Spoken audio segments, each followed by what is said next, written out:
मित्रांनो, आत्ता आहे ना मी टाटा पंच बघायला गेलो होतो CNG बेस मॉडेलमध्ये. तर सेल्स टीम तो माणूस म्हणला काय मला की बेस मॉडेल घेताय तुम्ही. मी म्हणलं काय काय येतं त्यात सांगा तुम्ही.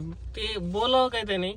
तर तो बोलला एक स्टिअरिंग व्हील येतं, 4 चाक येतात, पॉवर स्टिअरिंग येत नाही आणि साऊंड सिस्टीम येत नाही. अशा प्रकारची भाषा ना, त्यांचे व्यवस्थित कपडे ना काय, बाकी कोटेशन पण व्यवस्थित नाही. त्यातल्या त्यातच फक्त आपल्याला हे कमी करून ते कमी करून एवढं होईल तेवढं होईल आणि जास्त काही हे नाही करायचं. जे की बाकी ठिकाणी एक्सपिरियन्स आपल्याला जो भेटतो ना टाटावाल्यांचा, मला खरंच पहिल्यांदा अनुभव आला असा. याआधी पण गेलो होतो पण ठीक वाटलं होतं, पण शोरूम वाईज डिफर होऊ शकतं. पण बऱ्यापैकी टाटावाल्यांचं हाच हे आहे.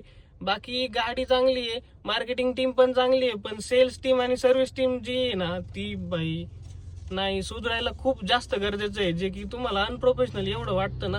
बाकी तुम्हाला जर सेम एक्सपिरियन्स वाटला असेल तर नक्कीच कमेंट करा.